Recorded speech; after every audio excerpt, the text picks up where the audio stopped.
अगर आपका भाई प्रधानमंत्री होता तो क्या आप पतंग बेच रहे होते या फिर पेट्रोल पंप पर अटेंडेंट या किसी गौशाला में हेल्पर होते? अगर आपका बेटा प्रधानमंत्री होता तो क्या आप लाइन में पैसे लेने के लिए खड़ी होती?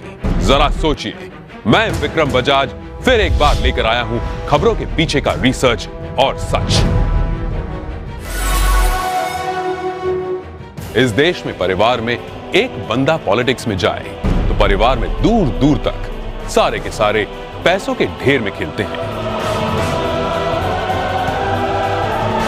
तभी आज हमारे पास हैं एक ऐसे नेता जो देश की सियासत की सबसे ऊंची कुर्सी पर बैठे हैं, लेकिन उनका परिवार कैसी आम जिंदगी जी रहा है। नरेंद्र मोदी के बड़े भाई सोम भाई मोदी खुद तो मानते हैं कि वो नरेंद्र मोदी के भाई हैं, पर उन्हें पता है कि प्रधानमंत्री के लिए सिर्फ 125 करोड़ देशवासियों में से एक है। छोटे भाई पंकज भाई गुजरात सरकार के माहिती विभाग में साधारण सी नौकरी करते हैं। दूसरे बड़े भाई अमृत भाई एक प्राइवेट कंपनी में फिटर के तौर पर रिटायर हुए हैं। आज भी उनके परिवार में से किसी ने एरोप्लेन अंदर से नहीं देखा।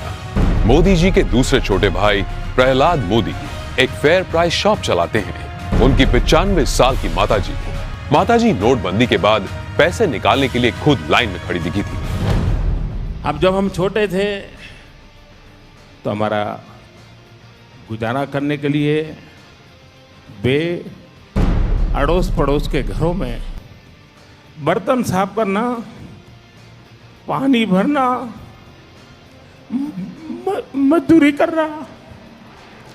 आप कल्पना कर सकते हैं कि एक मां ने कितना कष्ट उठाया होगा। नरेंद्र मोदी के चचेरे भाई अशोक भाई 8x4 फीट के किराए की दुकान में पतंग पटाखे और नाश्ते बेचते हैं। बड़े चचेरे भाई भरत भाई एक पेट्रोल पंप पर अटेंडेंट हैं और उनकी पत्नी रमीला बहन वडनगर के अपने छोटे से घर में ही खाने का सामान बेचती है। मेरे देशवासियों, मैंने घर, परिवार, सब कुछ देश के लिए छोड़ा है। तीसरे चचेरे भाई चंद्रकांत एक गौशाला में बतौर हेल्पर काम करते हैं। चौथे चचेरे भाई अरविंद भाई एक स्क्रैप डीलर हैं, जबकि पांचवें चचेरे भाई भोगीलाल ग्रोसरी शॉप चलाते हैं। चाचा कांतीलाल और जयंतीलाल रिटायर्ड टीचर्स हैं। जयंतीलाल की बेटी लीना की शादी एक बस कंडक्टर से हुई है। मतलब कि देश के प्रधानमंत्री का जीजा एक बस कंडक्टर है। अरे हम तो फकीर आदमी हैं, झोला लेके चल पड़ेंगे जी। परिवार को मोदी जी पर बड़ा गर्व महसूस होता है, लेकिन उन्होंने इस बात का कभी गलत इस्तेमाल नहीं किया। अब जरा सोचिए, दूसरी तरफ है यूपी के मुलायम सिंह यादव और अखिलेश यादव परिवार, जो सत्ता की खींचतान में अपने स्टेट, अपने लोग, अपनी जिम्मेदारियां और अपना होश तक भूल चुके हैं।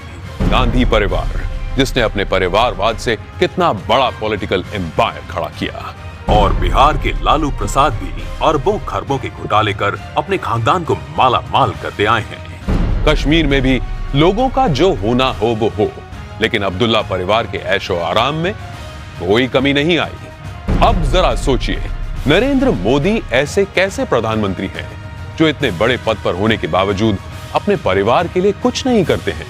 क्यों? जवाब साफ है, ये 25-50 लोग नहीं बल्कि 125 करोड़ भारतीय ही उनका परिवार है।